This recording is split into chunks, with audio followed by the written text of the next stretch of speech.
Galvoju, padarysiu vlogą visos kelionės. Vis tiek visas dėmesys bus filmui, bet gal kažkam įdomu bus užkulisiai pačio filmo, nes filmas yra filmas, o realiai viskas būna kitaip. Daryti vlogą nėra lengva kalnuose, ta prasme vien dėl to, kad elektros stygius. Tai manau, tas vlogas bus kažkoks labai ribotas. Dėl to ieškojau tokios kameros, kuri būtų, prie kurios galėčiau jungti mikrofoną, nedaug svertų ir baterijos laikytų ilgai. Vis tiek prioritetas bus mano pagrindiniai kamerai, tai, kurioje filmuoja filmą, ir dronui. Jeigu kažkur kažkokio ryto ar vakaro nepamatysit, ar galbūt ten pamiršiu kažką nufilmuoti, tai jau čia taip turbūt bus. Gerai, tai dabar apie pačią kelionę, ką planuoju, ką suplanavęs ir panašiai. Tai kelionę planuoju į Pirėnus, Pirėnų kalnus. Kaip matote, Pirėnai yra tarp Ispanijos ir Prancūzijos, Ispanijos-Prancūzijos pasienyje. 430 km ilgio, jeigu taip tiesią liniją brėž tarp nuo Atlanto vandenyno iki Viduržemio jūros, bet yra pėsčiųjų takai. Tai jeigu eiti juosios, kaip matot, toksai žydras tas takas, tai jisai yra GR11, tas geltonas, kur eina per vidurį, čia yra aukštutinis takas, tai jis vadinasi HRP, raudonas, tas, kur eina Prancūzijos pusėje, jisai vadinasi GR10. Jeigu taip skaičiuoti, tai GR11 nuo 820 iki 850 km, HRP apie 800 km ilgio ir GR10, kur eina Prancūzijos pusėje, tai GR10 yra 920 km ilgio. Tai žodžiu, kad pereit visus Pirėnus tikrai užtruktų. Aš visų Pirėnų tikrai neisiu, nes neturiu ir tiek laiko, ir čia filmuojant gautųsi daug lėčiau, ir taip filmuot, kaip aš filmuoju, tai manau, kad užtruktų. Tai mano planas yra truputėlį kitoks. Aš nusprendžiau pasirinkti turą iš šitos knygutės. 7 skirtingi gidai, 7 skirtingi turai, nuo 1 iki 2 savaičių. Tai aš pasirinkau vieną tokį žymiausių, Tour de Vignemale and Alta Ruta de los Perdidos, ir aš modifikavau truputėlį pagal save. Monte Perdido yra 3. aukščiausias kalnas Pirėnuose. Taip pat planuoju įlipti į Vignemalę, kur yra pati aukščiausia viršūnė Prancūzijos Pirėnuose. Kaip mato, čia ta geltona juosta, čia yra pasienis, čia Prancūzija, čia Ispanija, ten Prancūzija. Šiaip, jeigu visą šitą daryti, jisai yra 186 km ilgio, apie 10,5 km sukilimo, apie 11 dienų rekomenduoju. Bet aš kirsiu šitą gan nemažą tako dalį, kadangi aš dar noriu įlipti į Aneto. Mano tikslas yra užlipti į Vignemalę, pernakvoti ten viršui ir kitą dieną nusileisti. Šitas takas bus trumpesnis, nebus 186 km. Prie viso to dar prieš tai aš dar Penamonteneso viršūnę paaukosiu 2 dienas. Aneto irgi reikia 2 dienų. Tai realiai čia tą Tour de Vignemale aš truputėlį modifikuosiu. O Alta Ruta de los Perdidos tai eina iš Refugio de Buaruelo ir va čia per čia kyla į Gavarnę. Tarp kitko, Gavarnė Prancūzijoje ten yra pats aukščiausias krioklys visoje Europoje. Tai aš ten irgi tikiuosi papult. Ir eina čia ratu, tada eina per Pinetą slėnį ir pro Monte Perdido viršūnę ir atgal grįžti Buaruelo. Aš kaip eisiu, aš į Pinetą slėnį neplanuoju eiti, aš planuoju čia lipti į Monte Perdido iš šiaurinės pusės ir tada nusileisti čia ir čia grįžti. Jeigu viskas gerai pasiseks, aišku, vėlgi planas toks, o kaip ten gausis, nežinau, tam ir yra kelionė. Tai va, tai žodžiu tiek apie šitą kaip knyga gidas, kaip čia pasakyti. Galima skristi į Barceloną, galima skristi į Zaragosą. Čia iš Anglijos aš kalbu. Kokie skrydžiai yra iš Lietuvos, aš nežinau, čia jau jūs turit patys pasidomėti.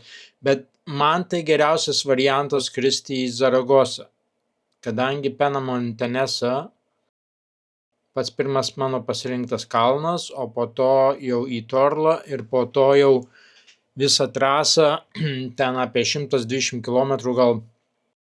Dar planuoju užlipti aukščiausią kalną Prienuose Aneto. Gerai, tai dabar pirmiau paaiškinsiu, kaip aš ką susiplanavęs. Kaip matote, čia viso maršruto dydis maždaug 131 km 370 metrų. Sukilimas 10 km 612 metrų. Čia kiek laiko užtrunka, tai čia vėlgi kiekvienam skirtingai. Čia matom maždaug viso maršruto, kaip, kur, kokie sukilimai bus. Ir panašiai, tai dabar stage, tai čia Penamontinėse pats pirmas. Čia kažkur tai apie kilometrą aukščio, kažkur startuosiu ir planas yra toksai, kad nakvot ant skardžio, prie skardžio. Ten labai gražus skardis ir tikrai bus ką pafilmuoti, manau, ir šiaip įspūdinga vieta turėtų būti nakvynė, o čia po to lipimas į viršūnę. Viršūnę stengsiuos pasiekti, kad būčiau viršūnė per saulėlydį. Viršūnė pati 2 km 295 metrai, jeigu neklystu. Čia dabar nerodo, tai nežinau. Latuka viršūnė šalia, čia kur yra, tai truputėlį žemesnė, labai nedaug. Ir po to planas nusileidžiu kitą dieną ir tada važiuoju į Torlą. Čia pagal Aro upę, berods valandą kelio, gal truputėlį daugiau, neatsimenu dabar, kiek čia tiksliai turėtų būti. Ir tada iš Torlos jau tada startuosiu savo žygį. Startas, ne iš pačios Torlos, ten Bujaruelo slėnis, jeigu netaip ištariau pavadinimus, nes čia man sunku su tais pavadinimas. Bujaruelo slėnyje. Čia planuoju pasistatyti auto ir žodžiu iš tenais jau pradėsiu patį žygį. Pirmas stage'as iš Bujaruelo iki Vignemalio viršūnės. Dabar truputėlį apie Vignemalio viršūnę, tai padarysiu 3D vaizdą. Nežinau, kaip čia geriau parodyti, geresnė būtų. Šitą vietą vadinama Koridor Moskova. Čia kaip ir nėra jokio trailsų, čia rodo jį taip maždaug šone. Iš tikrųjų, man reikės eiti per čia. Čia dažniausiai būna toksai kaip sniegas, kaip ledynas. Ir čia tuo sniegu reikės kopti. Ir tada va čia taip į viršų.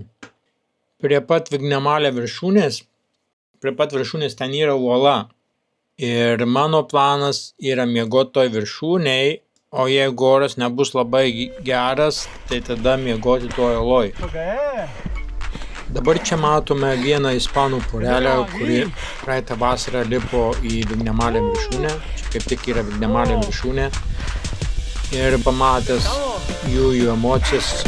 ¿Dónde estamos? Ven.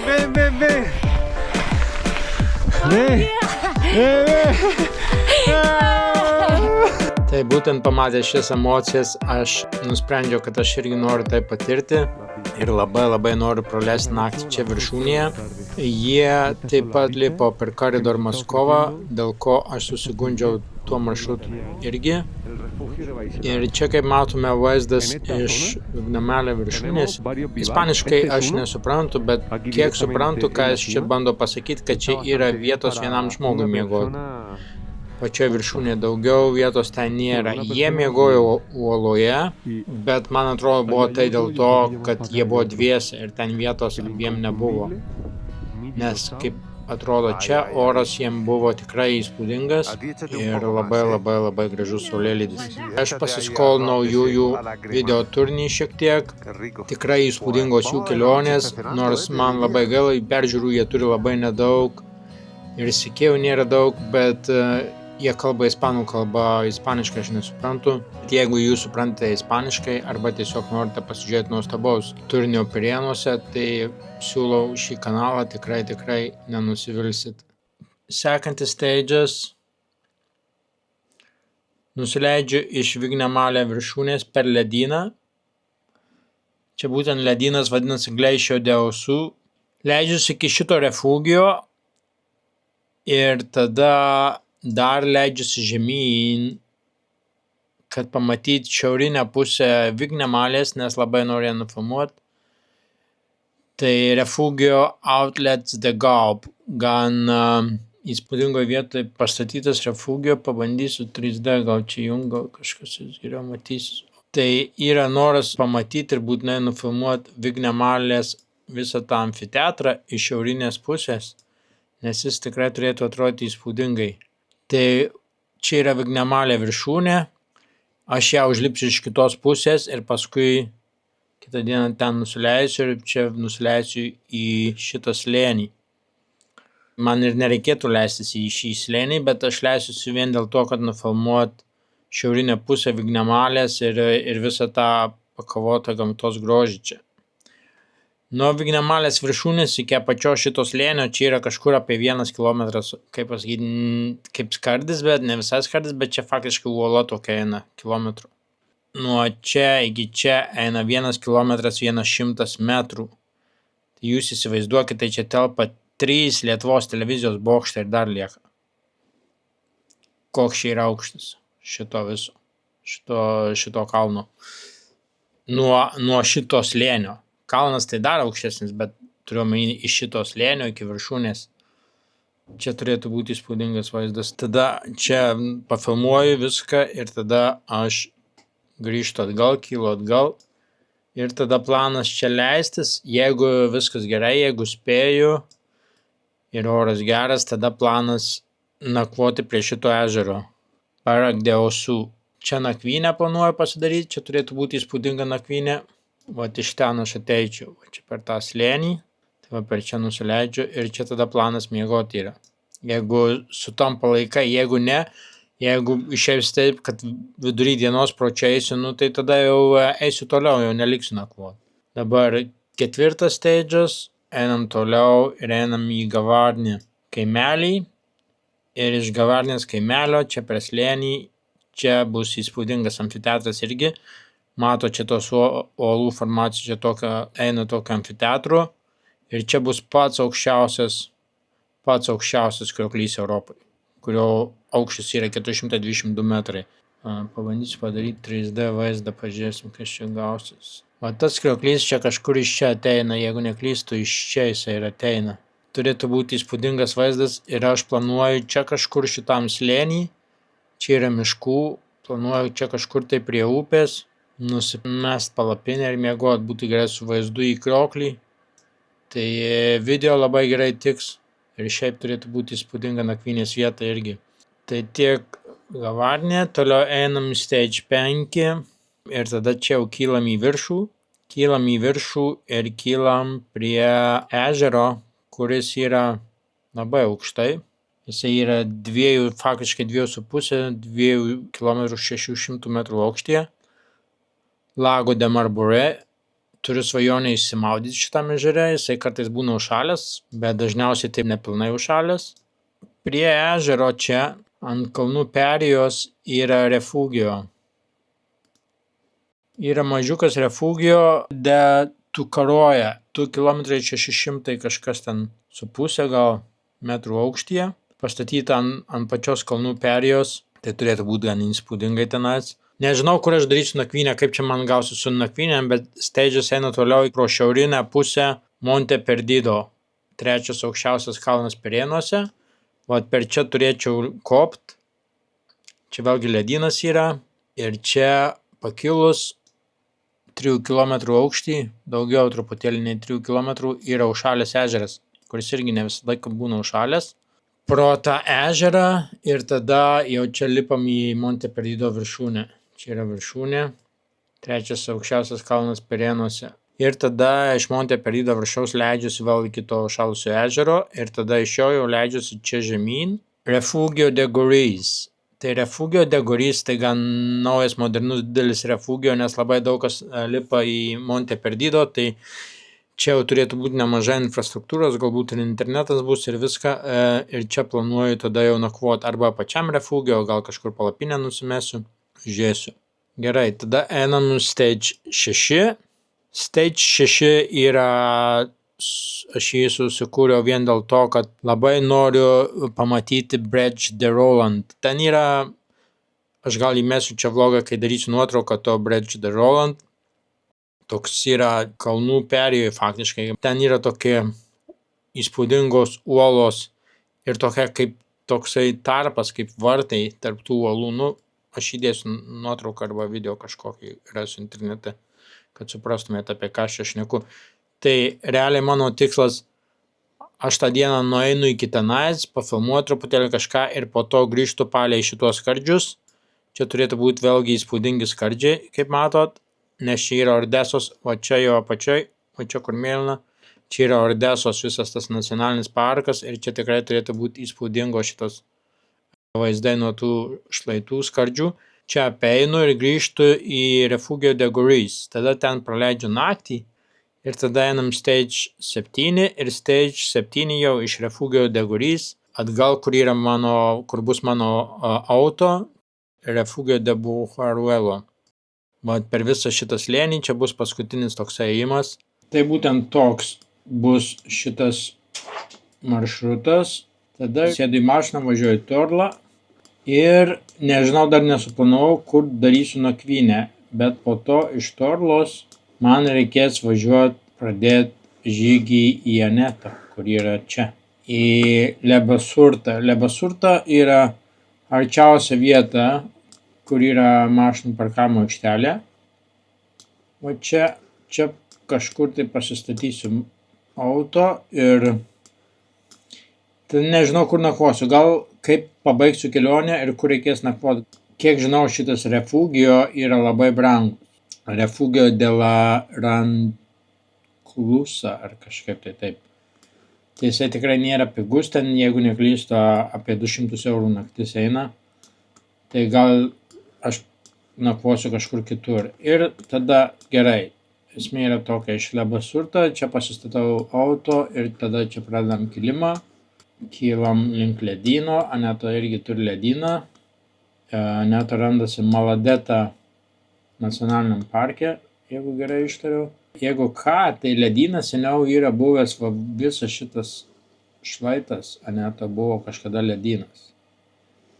O visas šitas šlaitas. O dabar to ledyno čia tik tai jau biški likę. Tai va čia turėsim kirsti tą ledyną ir į viršūnę.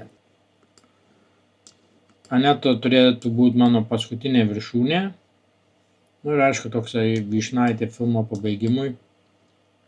Vėlgi labai reikės žiūrėti orus.